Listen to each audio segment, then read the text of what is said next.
Well, hello, my fellow Americans. Peace be unto you and liberty unto you, and may the United States progress past its present state. And may we have a brighter future.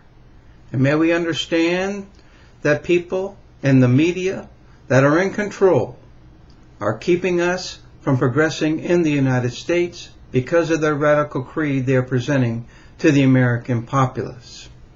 I find it absolutely necessary to contend with Bill O'Reilly, Sean Hannity, and Van Susteren concerning the radical creeds and the anti-American spirit that they are throwing at this nation.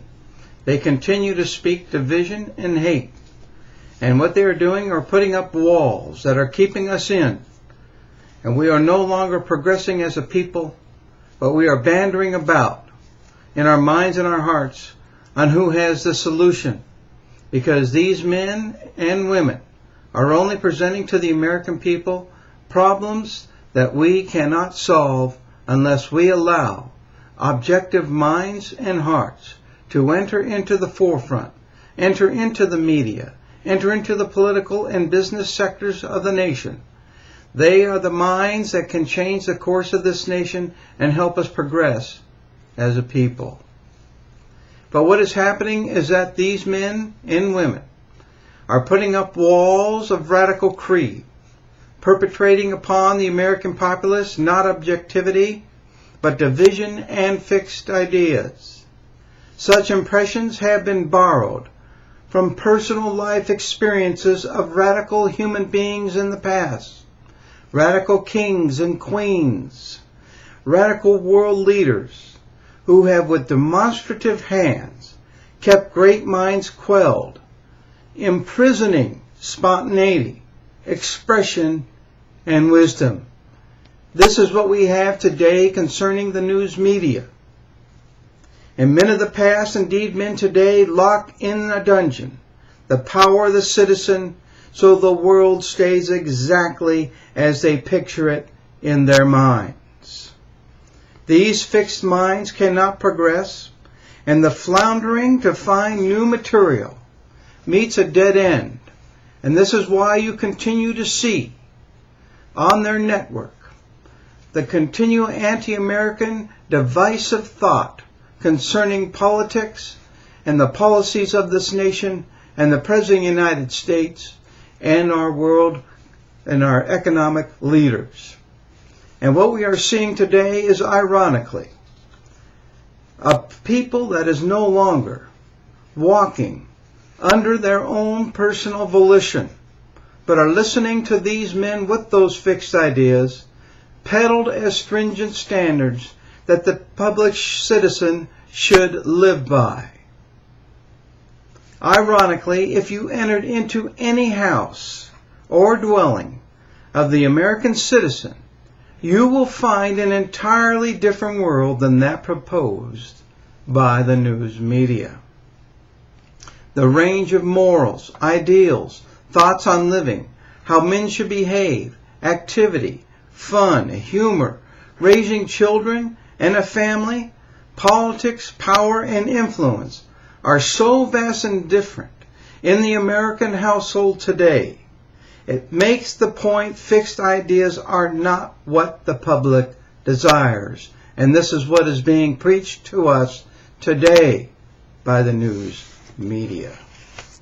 Control by the media or the governing powers is not what the citizen wants today. Perhaps the greatest insult to the intelligence of the American citizen is the control these people desire. Listen to what Walter Lippmann wrote in the year 1920. This was written in Liberty and News, a book that he wrote, and this is in the section or the chapter of Journalism and the Higher Law. And listen to what Walter Lippmann said. It applies directly today to what is happening in our country concerning the news media. And he says the work of reporters has thus become confused with the work of preachers, revivalists, prophets, and agitators. And how interesting he uses that word. because we are seeing a constant agitation by the networks concerning the President of the United States and our country. The current theory of American newspaperdom is that an abstraction like the truth and a grace like fairness must be sacrificed whenever anyone thinks the necessities of civilization require the sacrifice. And this is what these men are proposing and saying today, that they know what is best for the United States of America. But the American citizen knows what is best for this country. Not the news media, not journalists who do not do their homework or do not have material that can guide and direct us into a greater and brighter future.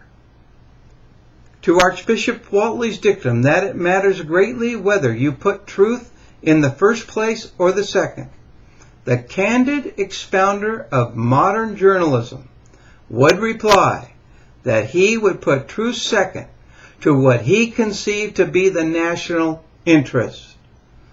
Judged simply by their product, men like Mr. Ox believe that their respective nations will perish and civilization will decay unless their idea of what is patriotic is permitted to temper the curiosity of their readers, or in our case, their listeners.